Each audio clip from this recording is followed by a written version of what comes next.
This is chapter 25, part B. We're still dealing with the urinary system. Last time, chapter 25, part A ended with discussing the filtration that occurred within the glomerulus, and now we're moving on to the second step, which deals with tubular reabsorption. We're still going to be talking about the formation of the urine and how adjustments are made to it, where these adjustments are made, and just keep in mind this is going to be focusing more on reabsorption and secretion, what you are going to be putting back into blood, what else is taken out of the blood, and some of this is going to depend on the current situation. What's the concentration within the blood right now? What are the activities that are going on right now, which change constantly? So if we first look at the second part, which is tubular reabsorption, step 2, you have filtered most things out of the blood, as I said, in the glomerulus in that Bowman's capsule, and now you're moving into the tubular network.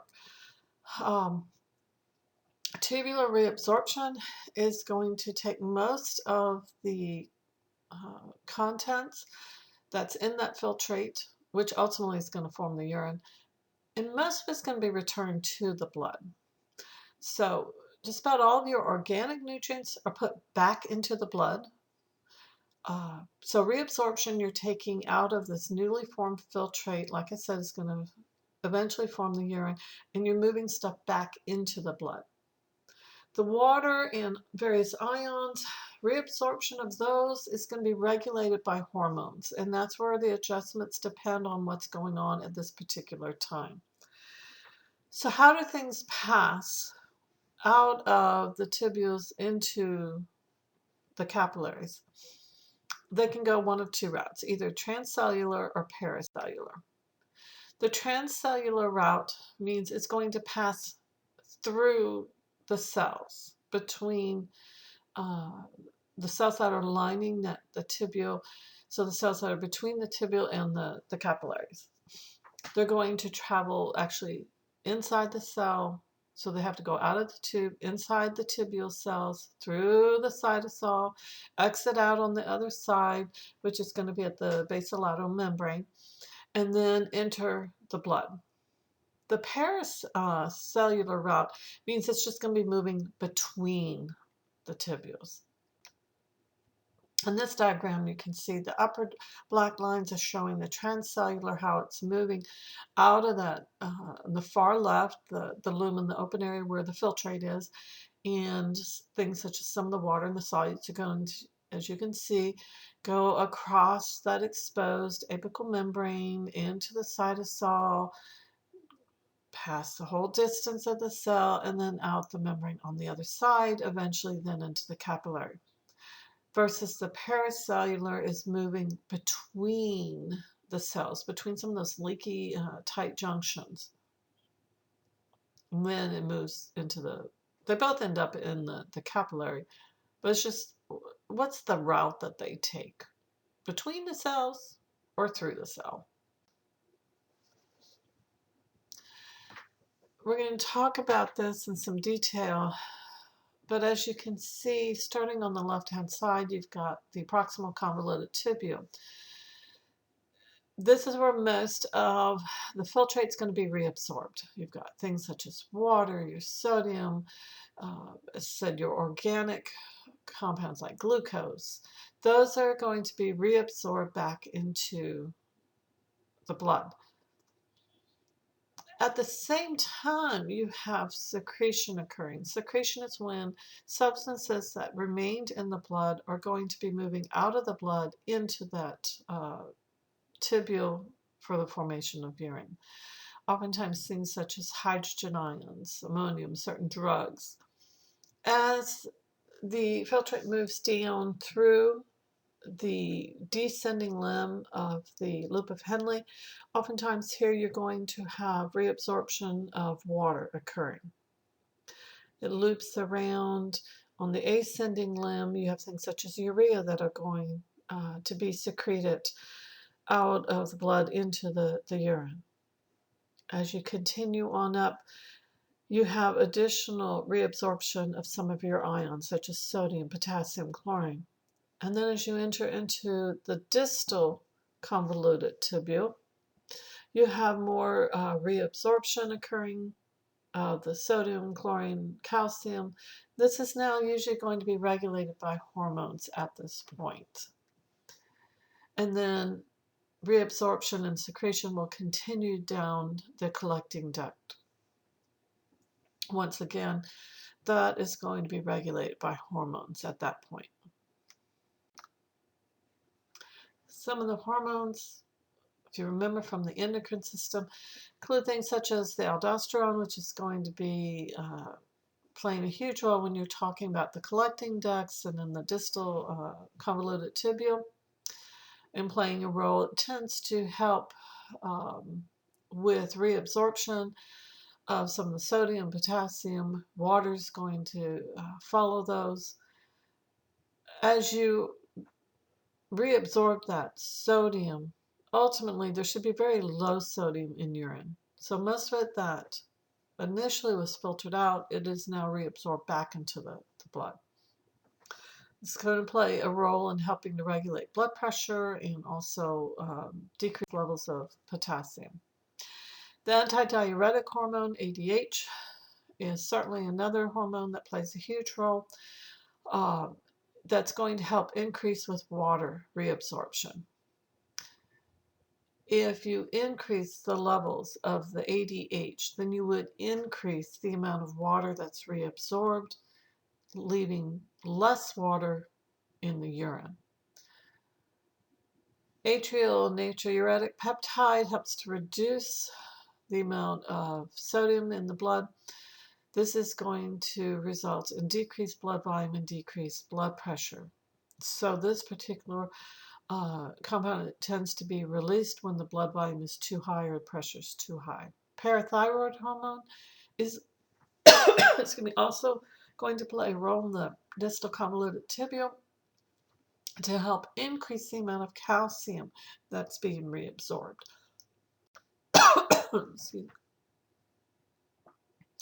Secretion, as I said, is basically substances moving out of the blood into the filtrate, the formation of urine. This occurs, a lot of it occurs in the proximal convoluted tubule.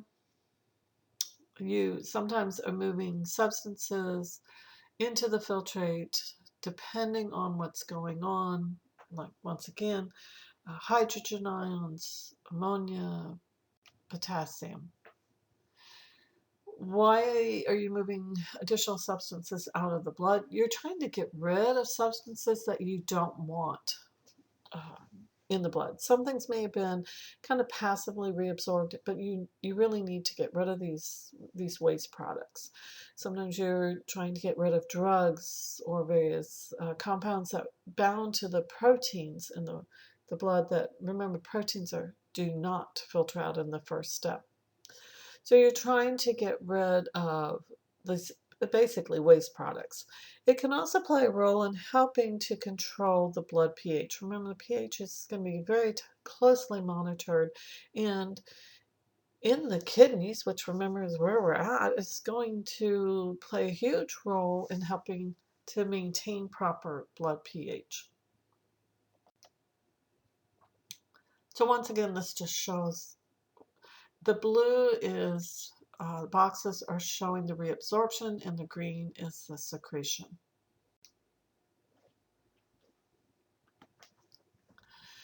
Now, one thing that the kidneys are also going to do is to help regulate the volume and the concentration of the urine. And essentially what it's doing is regulating the amount of water loss and the concentration of various things that are dissolved in the urine. We're talking about what we call the osmotic concentration. You want to maintain the body fluid at a osmotic concentration at a certain level. You want it to be fairly stable. Now in the kidneys, there are areas where it changes quite a bit. If the body becomes dehydrated, what happens, you don't want to have even more water loss in the urine. And so what the kidneys are going to do are make adjustments and retain and try to reabsorb as much water as possible so that you're not losing it because you're already dehydrated. And the reverse is true if you're overhydrated. Then the kidneys are going to release more water in the urine. The urine is going to become even more dilute so that you can get rid of the excess fluid. There's a way that the kidneys are going to deal with this change, which can occur obviously over time, go from dehydrated to overhydrated. Remember, the body wants to try to maintain this balance, that homeostatic balance, and not have these high swings. So the kidneys are going to be making adjustments. They do this by what we call a countercurrent mechanism. Basically, it's where you have something that has a hairpin turn on it, like a U-turn on it. You can have fluid going in different, basically, directions. And you can have interaction of what's flowing in the ascending or descending limb of the loop of Henle. The filtrate, you have interactions that are occurring, and this is going to be seen more in a moment in a picture where we see that you need to basically create this osmotic gradient, this pressure gradient, and then you want to preserve it. You don't want to change it. You create it and keep it that way. And then because of this gradient, then the collecting ducts utilize that gradient to alter the urine concentration. So if you look at this diagram, as you can see, starting at the top, where you have one of the juxtamedullary nephrons that extends down from the cortex down deep into the medulla, there is a chart that is showing the concentration of the solutes. We have a number there that is showing the pressure. As you're increasing the number of them, you're increasing the pressure, which means you're increasing the concentration of the solutes, the things that are dissolved in the water. So as that higher concentration, basically you have less water, higher solute concentration. So what we see with in the nephron loop, they're going to create the gradient there. You're going to have water flowing out. If you have a set amount of volume and you have water flowing out, then that means you're concentrating the solutes.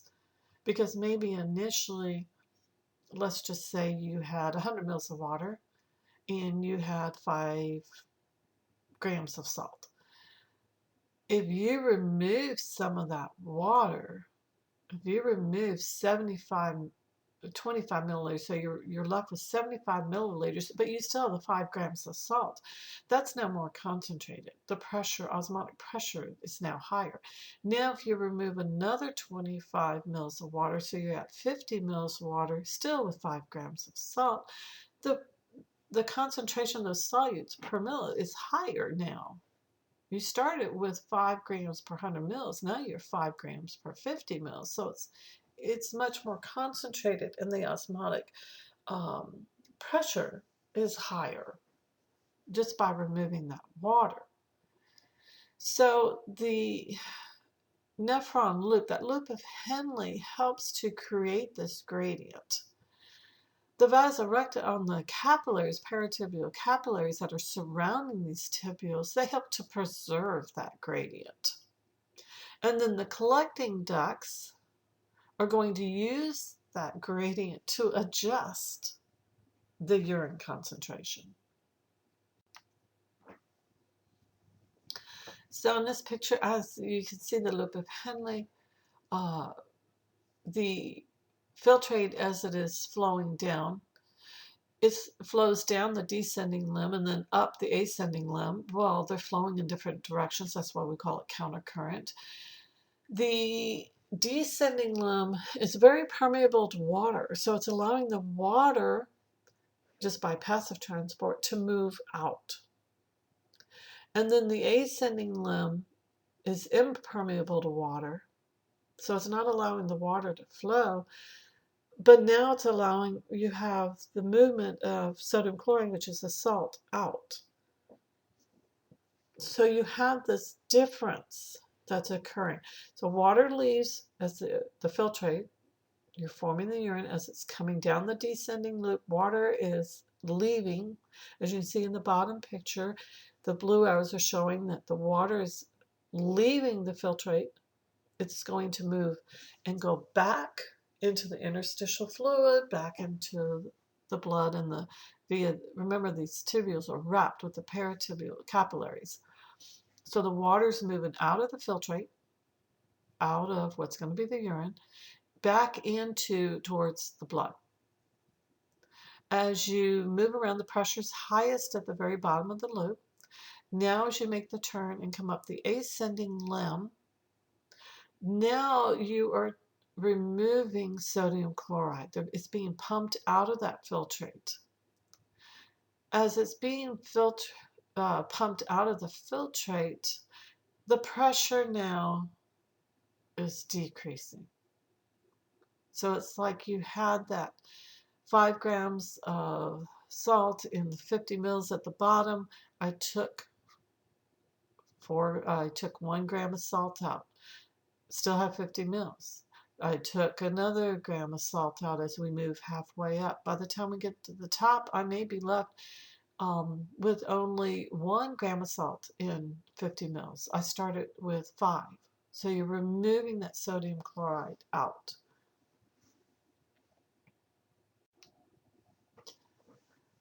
This is showing, excuse me, once again, how the vas erecta, this is the capillaries that are surrounding the tubules. They are able to reabsorb some of the water and the solutes, move things back and forth within, depending on what the needs are. And once again, you have a countercurrent flow because of that hairpin loop in there. In terms of the medullary osmotic gradient, remember the loop of Henle extends down into the medulla area of the kidney. The urea is helping to form a gradient here. It enters the filtrate in that ascending limb of the nephron, and in the cortical collecting duct, it reabsorbs water and it's going to leave urea behind. So you are now also contributing to gradients in this area. In terms of what chemicals may have some influence in the production of urine, ADH, your antidiuretic hormone, is going to help increase with water reabsorption, so you have less water in the urine. Something that's going to inhibit that hormone is going to be alcohol, which is one of the reasons why if you drink excessive amounts of alcohol, why does it seem that you have to go pee a lot, is because, yes, the water is being retained in the urine, and so you are going to have to release that. Sodium reabsorption inhibitors, such as caffeine and some drugs, will interfere and can also increase the amount of urinary output. Some drugs that are used for treating hypertension or high blood pressure, this is one way that they work. It's that they essentially are a diuretic.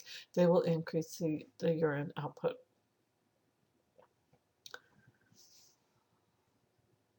Certain substances that are not going to be reabsorbed, so they remain or cause water to remain in the urine.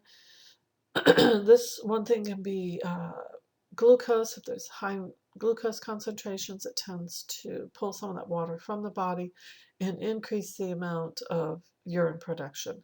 This is one, you wouldn't call it a side effect, but one of the symptoms of a diabetics.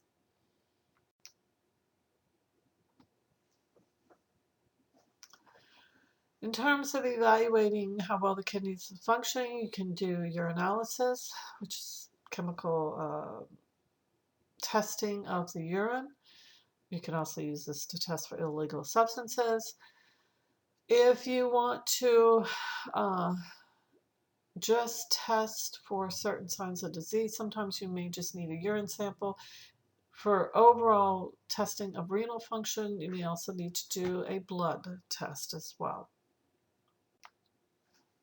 If you're looking at renal clearance, you're looking at the volume of plasma that the kidneys can process within a certain amount of time. You can run tests for this. What would you be testing or indicating from the results of this? You're trying to look to see, is there glomerular damage? Is there renal disease? Chronic renal disease is defined when for 3 months you have, you have consistently less than 60 millimeters per minute running through. If the filtrate amount is decreasing, what happens is you typically are going to have, especially like nitrogenous waste building up in the blood. The pH of the blood may be decreasing, so it's too acidic. This sometimes is seen with diabetes mellitus and hypertension. Renal failure is defined when it's less than 15 milliliters per minute. What are causes of this? Hormonal imbalances, metabolic abnormalities. What are symptoms going to be? Cramps, nausea, fatigue. You may see some mental changes that are occurring. What's the treatment? You need to go on dialysis and possibly on transplant. Typically speaking, number one, you don't need both kidneys for survival. You can survive on just one kidney. Usually when these numbers get down to about 17 is when they're going to say you need to go on dialysis. And discussion is going to be whether you need kidney transplant.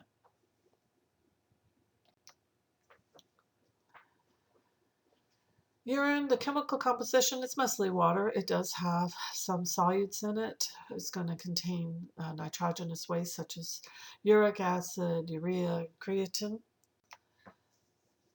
Typically, you will find some levels of sodium, potassium, maybe calcium in there. If you have abnormally high levels, that's going to raise some concern what's going on.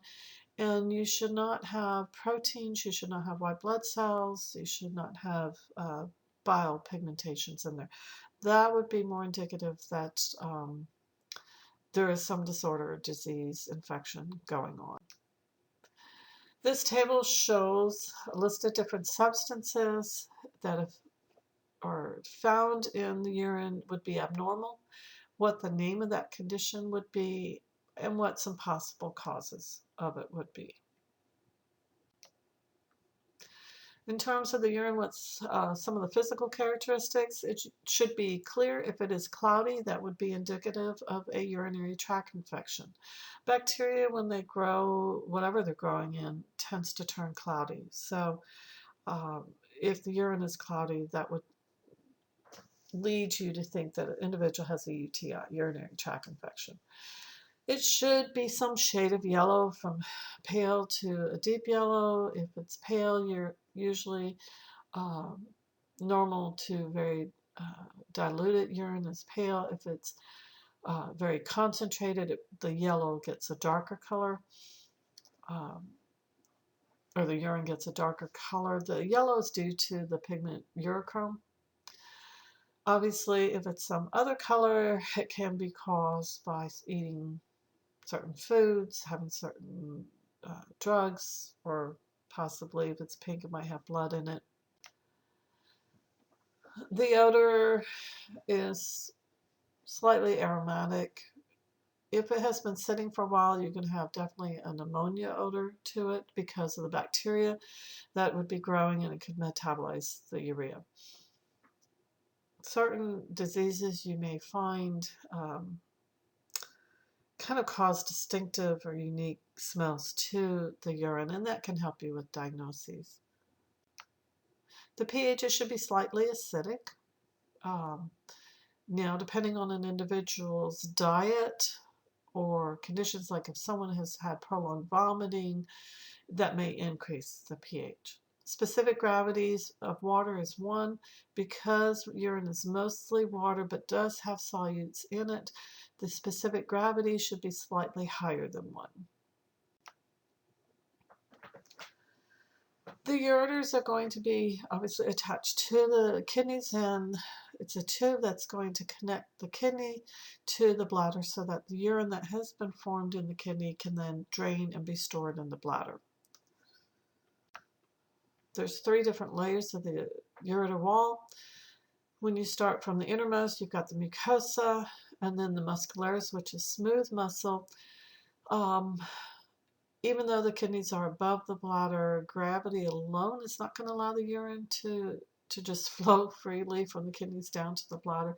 There has to be a little bit of peristaltic contractions to help move. So that's going to be the muscularis layer that's doing that. And then the adventitious, the outermost connective tissue, is fibrous connective tissue on the outside.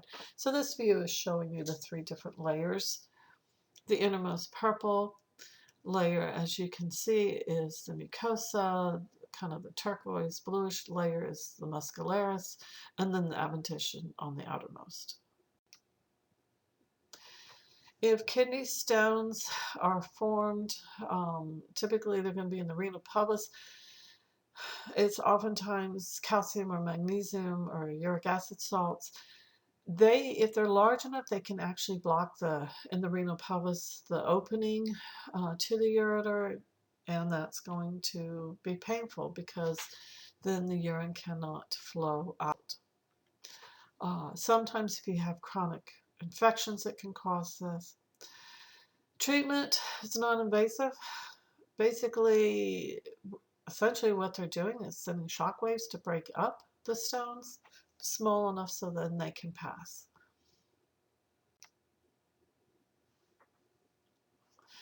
The urinary bladder is essentially a muscular sac. It's a storage, a site for the urine until it is released from the body.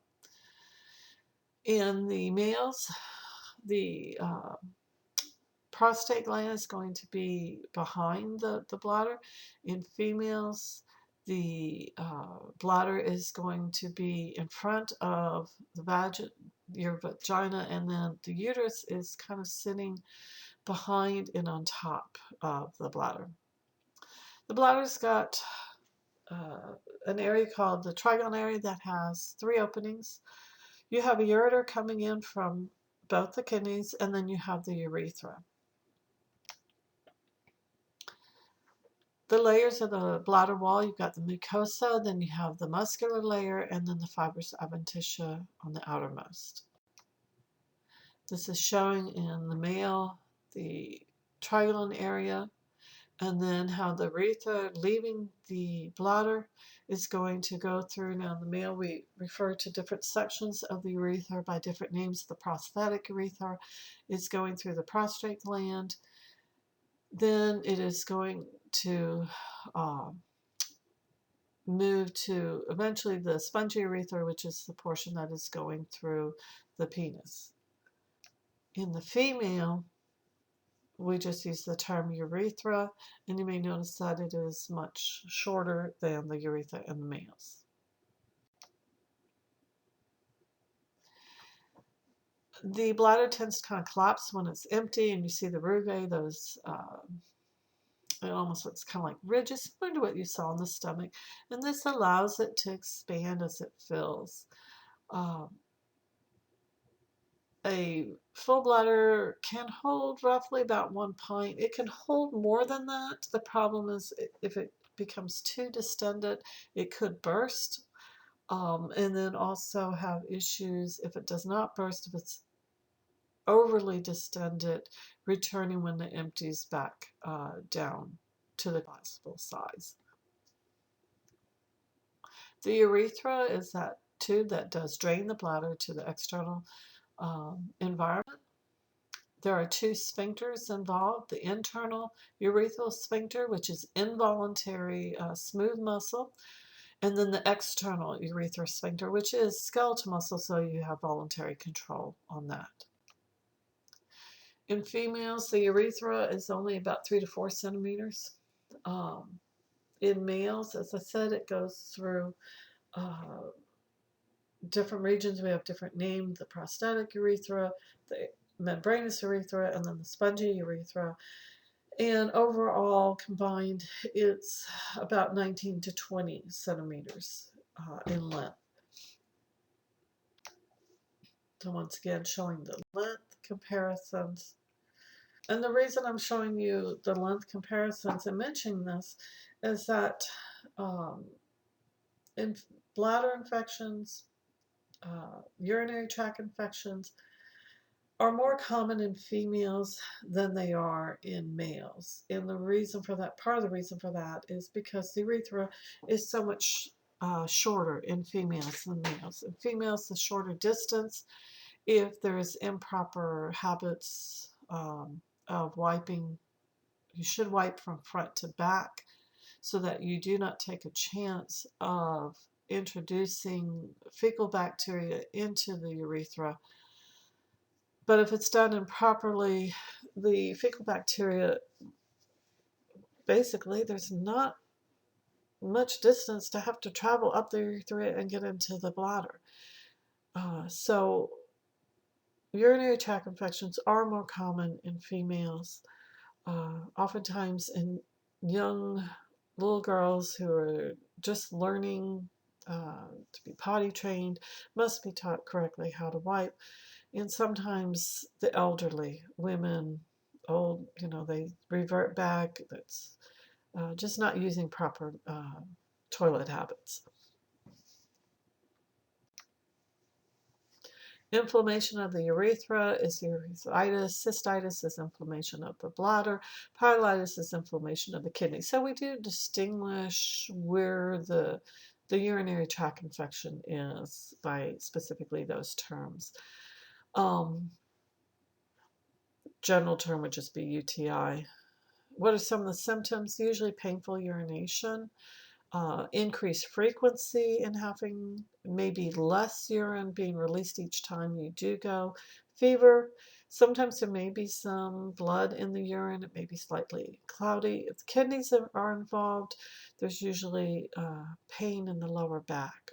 Antibiotics are very successful for treating most of your urinary tract infections because usually it's caused by bacteria. Urination or voiding or micturition, there's got to be 3 different events that have to occur. First, you have to have the detrusor muscle contract. Then you have to have the internal urethral sphincter open up. Both of those are involuntary. And then the voluntary muscle, the external urethral sphincter, is the last one that must open up to allow for the passage of the urine. Urinary incontinence in adults usually is caused by weak pelvic muscles. There can be stress incontinence, which you have increased pressure in the abdomen that tends to force urine through that external sphincter.